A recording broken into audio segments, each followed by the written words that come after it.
Hello students, एडोहब की online classes में आपका स्वागत है।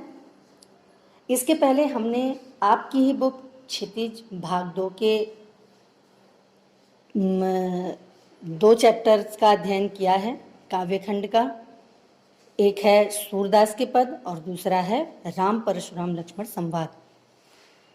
तो उसके explanations, important question answers and NCERT question answers मैंने अपने डिस्क्रिप्शंस में लिंक डाल दिया है, आप वहाँ देख सकते हैं।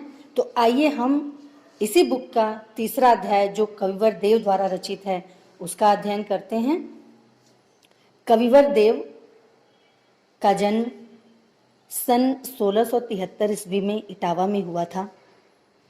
उनकी मृत्यु 1767 में हुई है और इनकी जो रचनाएं हैं काव्यखंड की, जो काव्य ग्रंथ हैं इनके, वो करीब 52 से 72 मानी गई हैं कि इन्होंने 52 से 72 रचनाएं दी हैं।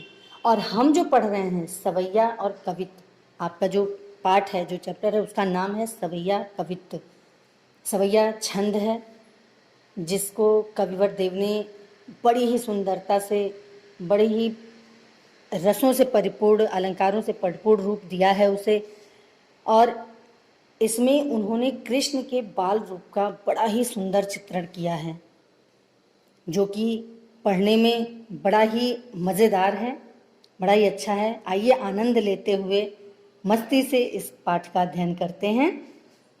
तो देखिए, पायन नूपुर मंजू बजय कट किंकिन कै धुन की मधुराई। पायन नूपुर, पायन मतलब पैरों में, नुपुर पायल या घुंघरू। मंजू, मंजू मतलब सुंदरता, बजाय बजती है। कटी, कटी मतलब कमर। किंकिन करधनी, करधनी आप जानते होंगे, करधनी जो कमर में पहनते हैं। कै धुनि, धुनि मतलब उसकी आवाज की मधुराई।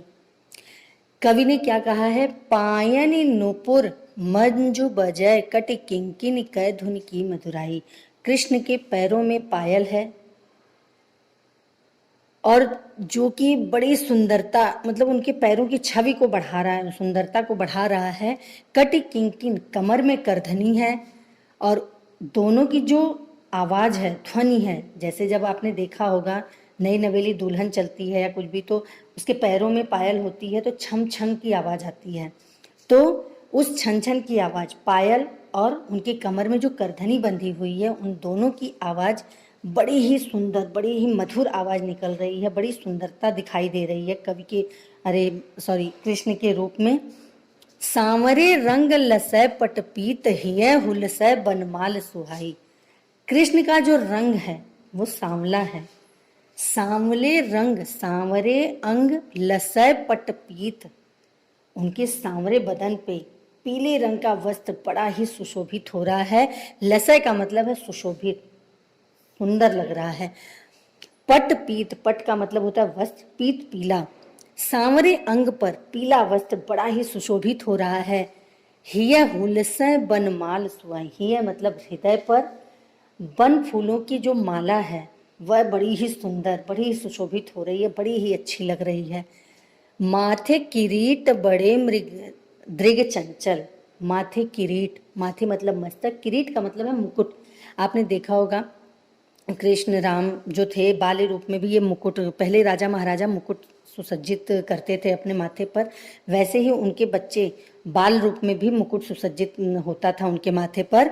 तो माथे किरीट, माथे पर मुकुट है, बड़े बड़े चंचल नेत्र हैं। दृग मतलब नयन, नेत्र चंचल, जो कि बड़ी बड़ी आँखें हैं, जो कि बड़ी चंचलता दिखाई दे रही हैं उनमें। मंद हंसी मुख चंद जुन्हाई, मंद हंसी, हल्की सी मुस्कुराहट है चेहरे पर, और मुख चंद, जो चेहरा है वह चंद्रमा की तरह चमक रहा है। जुन्हाई मतलब होता है चांदनी। हमने इसमें आपके शब्दार्थ भी दिए हुए हैं, आप चाहे तो स्क्रीनशॉट ले सकते हैं या फिर इसे नोट भी कर सकते हैं। तो मंद हंसी मुख चंद, उनके चेहरे की जो हंसी है वह बड़ी ही अच्छी लग रही है और चेहरे की जो चमक है वो चांदनी की तरह चमक रही है, चेहरे पर चांदनी की चमचमाहट है। जय जग मंदिर दीपक सुंदर, जय मतलब जय, हे प्रभु, मतलब उनकी सुंदरता का जो वर्णन है वह तो बड़ा ही मनोरम है, बड़ा ही अच्छा है। हो जय जग मंदिर, संसार रूपी मंदिर के दीपक के समान। कितनी अच्छी उपमा दी है कवि ने इसमें, संसार रूपी मंदिर में दीपक के समान है कौन? कृष्ण। कृष्ण की जो सुंदरता का वर्णन उन्होंने किया है कि इस संसार रूपी मंदिर के दीपक हैं वो, और इस ब्रज के दूल्हा के रूप में दिखाई दे रहे हैं। ऐसा लग रहा है इस ब्रज में वो दूल्हा के रूप में आए हैं। तो देव कविवर कहते हैं कि हे प्रभु आप मेरे सहायक होइए।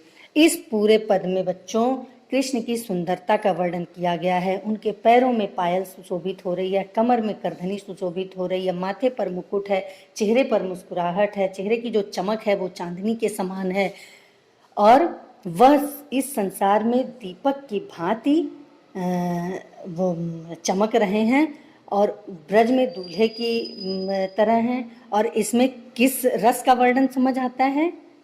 श्रृंगार रस का वर्णन है। इसमें उनका सौंदर्य रूप प्रस्तुत किया गया है। और आइए अब इस पद से संबंधित कुछ क्वेश्चन आंसर बताते हैं आपको। एक चीज मैं और बता दूं आपको कि इसमें अनुप्रास अलंकार का बड़ा ही सुंदर चित्रण किया गया है।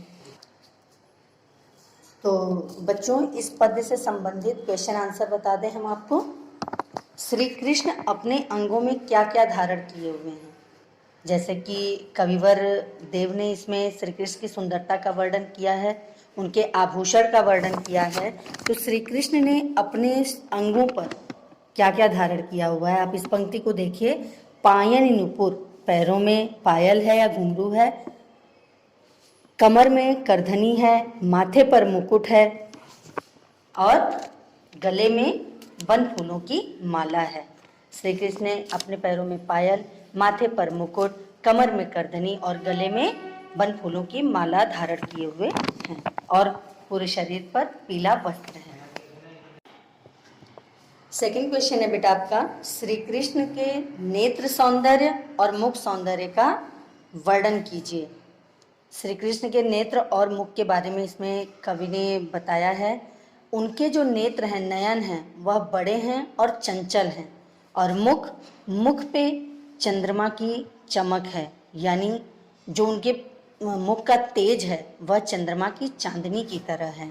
नेक्स्ट क्वेश्चन आपका है, कवि श्री कृष्ण से क्या कामना करते हैं? अगले क्वेश्चन में देखिए, लास्ट पंक्ति में कवि ने कहा है कि हे ब्रजदूल्हा हमेशा मेरे सहायक होइए। कविवर देव कृष्ण से सदैव सहाय होने की कामना करते हैं। श्री कृष्ण के सौंदर्य चित्रण में सामंती प्रभाव कैसे प्रतीत होता है? श्री कृष्ण के सौंदर्य चित्रण में आपने देखा होगा, पहले राज दरबार में कवि रहते थे, वह राजा की प्रशंसा करते थे, जिससे राजा पे कवियों के ऊपर राजा का प्रभाव बना रहता था। वो राजा की प्रशंसा के द्वारा ही अपने जीवन यापन का एक आधार निकालते थे। उसी तरह कवि श्री कृष्ण की प्रशंसा यानी उनके सौंदर्य का वर्णन करते हुए उनका एक प्रभाव अपने ऊपर लेना चाहते हैं और सदैव सहायी होने की कामना करते हैं। नेक्स्ट क्वेश्चन है, सुशोभित श्री कृष्ण कवि देव को कैसे प्रतीत होते हैं? सजे हुए, जैसा कि इसमें उन्होंने बताया है कि कृष्ण के पैरों में घुंघरू है, कमर में करधनी है, माथे पे मुकुट है, अंग पे पीला वस्त्र है और मुख सौंदर्य पूर्ण है। तो इससे कवि उनको कौन सा रूप देते हैं कि ब्रज में आए हुए दूल्हे के समान। जैसे आपने देखा होगा कहीं शादी विवाह होता है तो उसमें जो दूल्हा आता है वह सबसे अलग ही दिखाई देता है।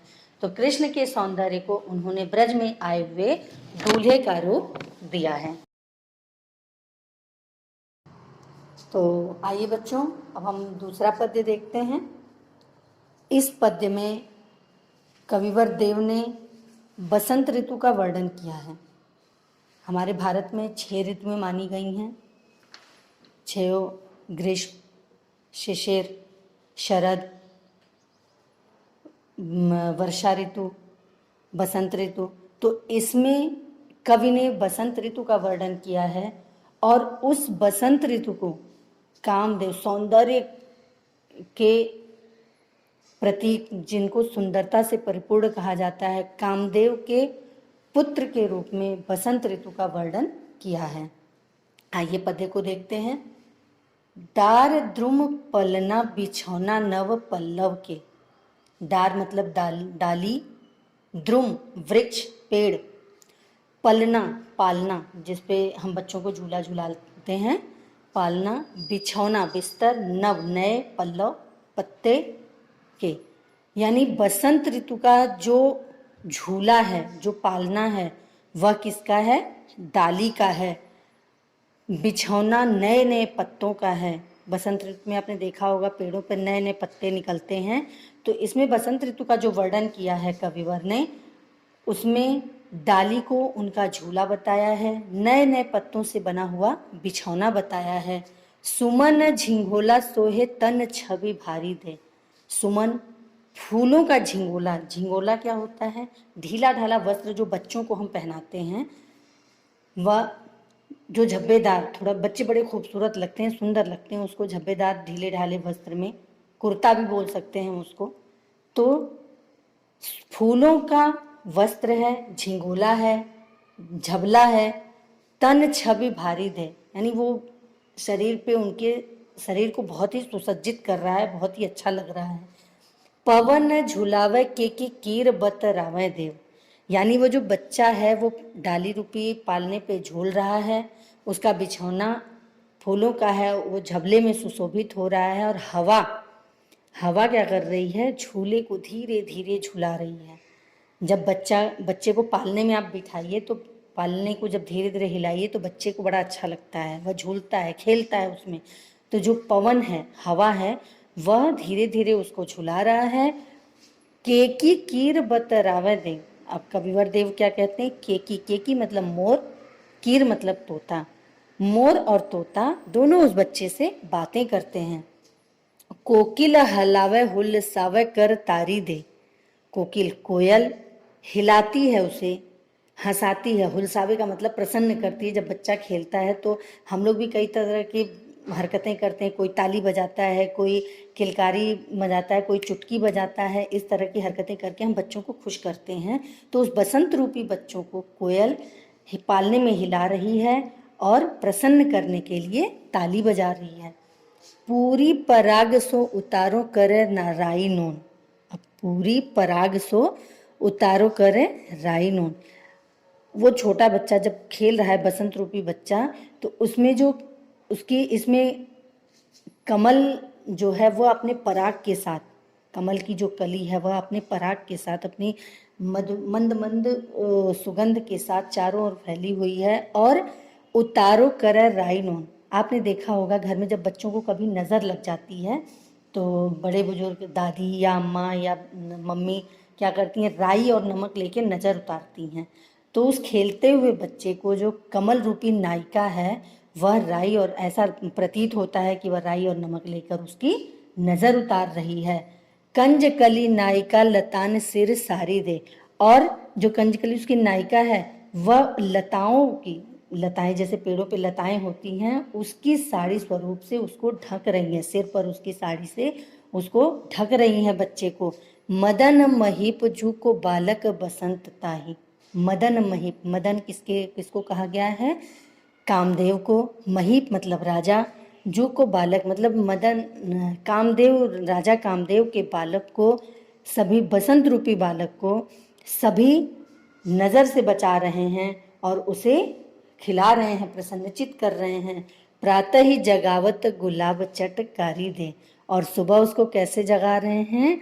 चुटकी बजा बजा के। जब वो बच्चा आराम से सो रहा है तो सभी नायिकाएं, गुलाब की पंखुड़ियां, सभी उसको, सारे जो मौसम का वर्णन किया गया है इसमें वृक्ष का, सभी उसको चुटकी बजा बजा के जगा रही हैं और प्रसन्न हो रही हैं। तो आइए इस पद्य से संबंधित प्रश्नोत्तर बताती हूँ मैं आपको।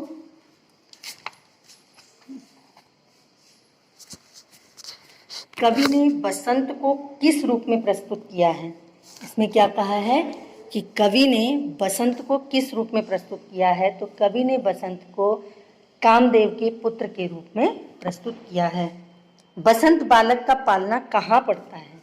यानी बसंत बालक, जो इस बालक का वर्णन इस पूरे पद्य में किया गया है, उसका पालना कहाँ है? डाली पर, जो वृक्ष की डाली है उसको पालने के रूप में बताया गया है। बसंत रूपी बालक का बिछौना कहाँ बना है? उस वृक्ष के जो नए नए पत्ते हैं, कोमल सुकोमल पत्ते हैं, उस पर उस बच्चे का बिछौना बना हुआ है। बसंत बालक के शरीर पर क्या क्या सुशोभित हो रहा है? जो बालक है उस पर फूलों की झब्बेदार वस्त्र है, जो झिंगोला है उसका, वह उस पर सुशोभित हो रहा है। पवन, मयूर, तोता, कोयल बालक के साथ क्या क्या क्रियाकलाप कर रहे हैं? हवा बालक के पालने को झुला रही है, मयूर और तोता उससे बातें कर रहे हैं, और कोयल उसके पालने को हिला रही है, हिलाते हुए उसको झुला रही है। तो बच्चों, आपको ये पद्य समझ में आ गया होगा। तो आइए अब आगे इसका पद्य पढ़ते हैं। तो बच्चों, हमने कविवर देव द्वारा रचित सवैया और कवित्व वाले इस पाठ में सवैया को कंप्लीट कर लिया है। अब आइए हम कवित्व पढ़ते हैं। इसमें 3 पद हैं। आपके जो ये कविवर देव द्वारा रचित पाठ है, इसमें 3 पद हैं। पहला पद है सवैया, और लास्ट के दोनों पद हैं, दूसरा और तीसरा, वो दोनों हैं कवित्व। तो आइए पहला कवित्व पढ़ते हैं, जिसमें कविवर ने बसंत ऋतु का वर्णन किया है। आइए अब तीसरा पद्य पढ़ते हैं, जो कि कवित्व का ही है। इसमें कविवर देव ने पूर्णिमा की रात का वर्णन किया है। पूर्णिमा की रात क्या है? पूर्णिमा की रात में चांद पूरा निकलता है। आपने देखा होगा 15 दिन के 2 पक्ष होते हैं। एक पक्ष होता है जिसमें 15वें दिन अमावस्या होती है, जिस दिन चांद बिल्कुल नहीं दिखाई देता, और एक पक्ष होता है जिसमें चांद पूरा दिखाई देता है, वह पूर्णिमा की रात होती है। दोनों पक्षों का नाम है कृष्ण पक्ष और शुक्ल पक्ष। तो यहाँ शुक्ल पक्ष के 15वें दिन यानी पूर्णिमा के दिन का वर्णन कवि ने किया है, जब आकाश में चांद पूरी तरह से निकला हुआ है, टिमटिमाते हुए तारे हैं। तो आकाश को ही एक मंदिर, एक प्रांगण, एक आंगन का रूप देकर आकाश की शोभा का वर्णन किया है इसमें कवि ने। और उस चमकपूर्ण आभा युक्त आकाश में कृष्ण को राधा के दर्शन हो रहे हैं। इस दर्शन को और इस अपनी मन की मनोव्यक्ति को इसमें अभिव्यक्त किया है कविवर देव ने। तो आइए देखते हैं। फटिक सिलानि सौ सुधार्यो सुधा मंदिर। फटिक मतलब स्फटिक, श्वेत सफेद पत्थर, ऐसा पत्थर जो पारदर्शी है। पारदर्शी का मतलब क्या होता है? आर पार दोनों तरफ दिखाई दे। पारदर्शी का मतलब आर पार दोनों तरफ दिखाई दे।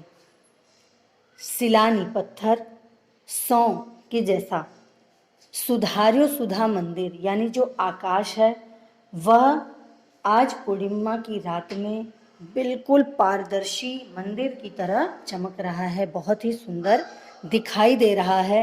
उदधि दधि को सो अधिकाई उमगे अमंद।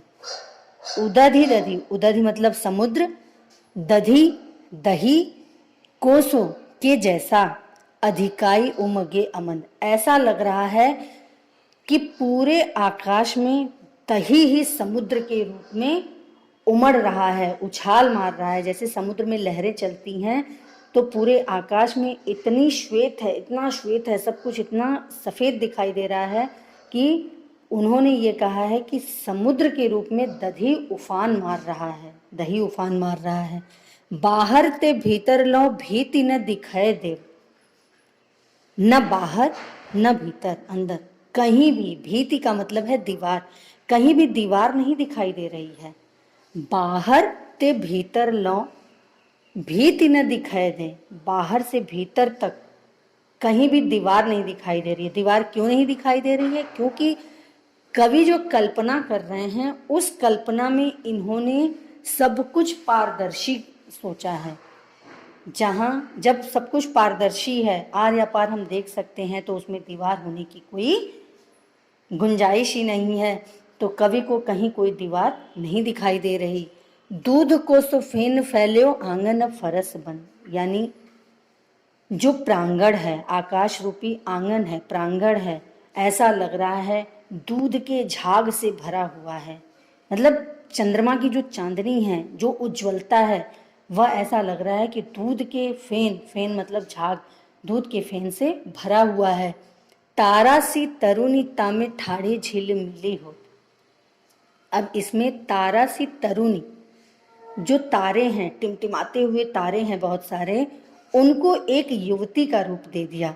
कविवर की कल्पना देखिए, वह कहाँ से कहाँ तक सोच रहे हैं कि उन्होंने टिमटिमाते हुए तारों को एक युवती का रूप दे दिया। तरुणी, तरुणी मतलब युवती। ऐसा लग रहा है कि वो दधी से भरे हुए समुद्र में, दूध से भरे हुए झाग में, चंद्रमा सी चमचमाती किरणों में जो तारे हैं, वह एक युवती के रूप में खड़े हुए हैं। मोतिन की ज्योति मिलियो मल्लिका को मकरंद, यानी मोतियों की सी चमक है। मल्लिका जो नायिका है, जो इतनी सुंदर लग रही है, मकरंद उसके रस से पूरा भरा हुआ है। आरसी से अंबर में आभा सी उजारी लगे। आरसी, आरसी का मतलब होता है दर्पण, शीशा, जिसमें हम अपना चेहरा देखते हैं। तो आरसी से अंबर में, आरसी से अंबर में, यहाँ उपमा अलंकार है। देखिए, आरसी से यानी शीशे जैसे अंबर में, आकाश में, शीशे जैसे अंबर में आभा सी उजारी, यानी जो नायिका है, जो राधा है, जो युवतियां हैं, वह आभा सी, चमक सी दिखाई दे रही हैं, उजली लग रही हैं।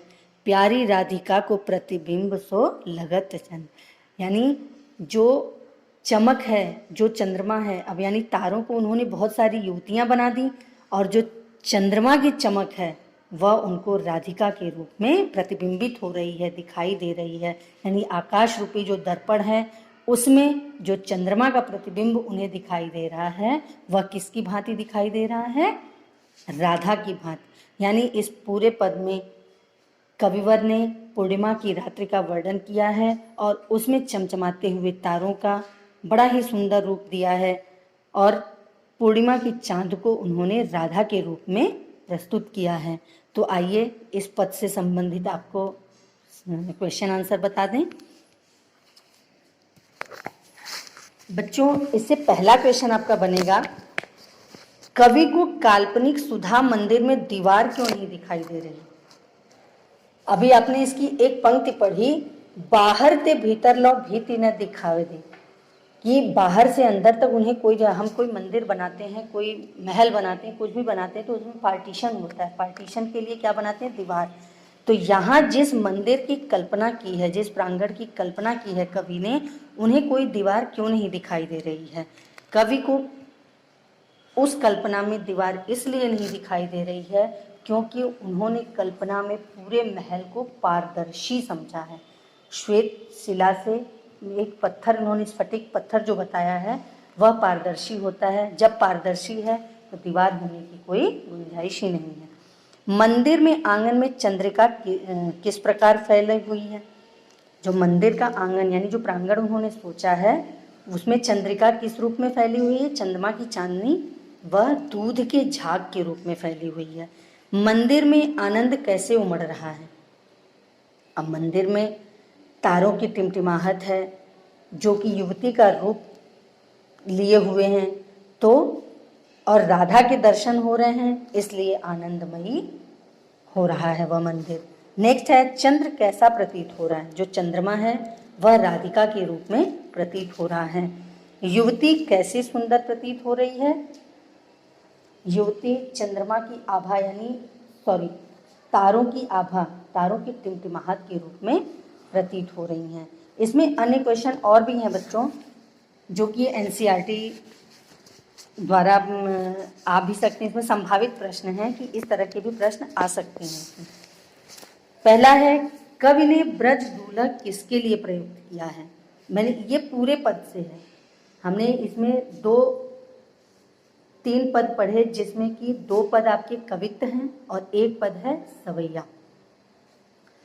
सवैया पद में अपने कवि ने ब्रज दूल्हा, जिसमें श्री कृष्ण के सौंदर्य का वर्णन कविवर देव ने किया है, तो उस सौंदर्य में उससे एक प्रश्न बन सकता है, कवि ने श्री ब्रज दूल्हा के लिए किसको प्रयुक्त किया है और उन्हें संसार रूपी मंदिर का दीपक क्यों कहा है।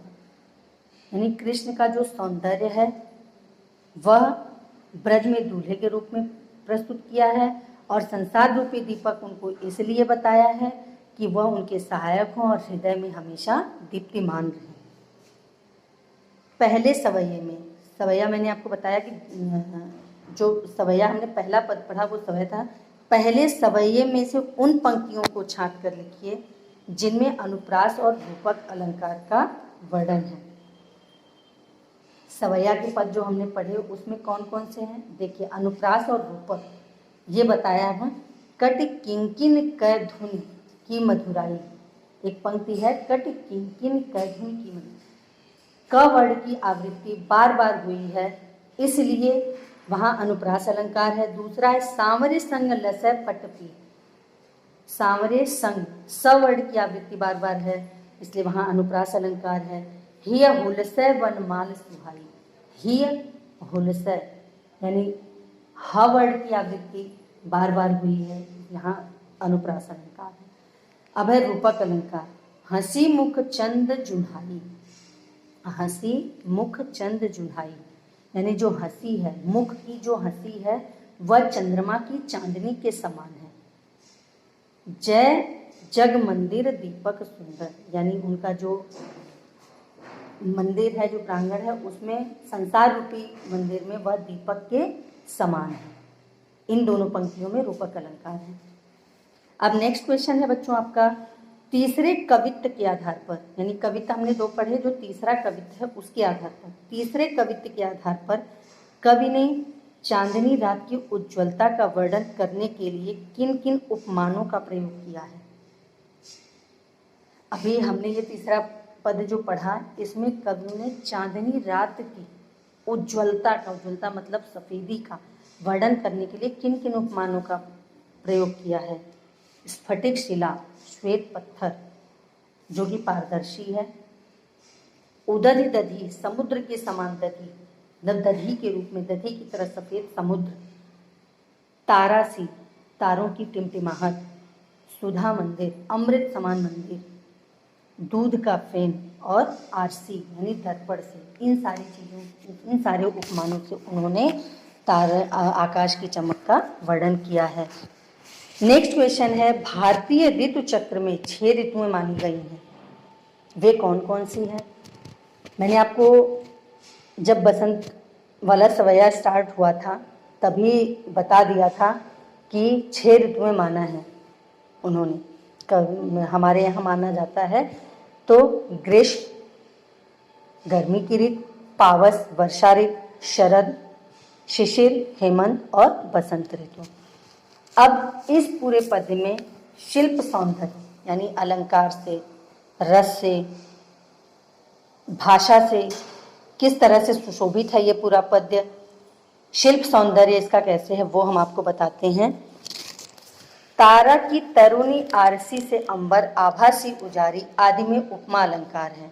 यानी तारा से तरुणी, तारों के समान युवतियां, आरसी से अंबर जो आकाश है वह दर्पण की तरह है, आभासी उजारी चमक की तमाम उज्ज्वलता है, इन सब में उपमा अलंकार है।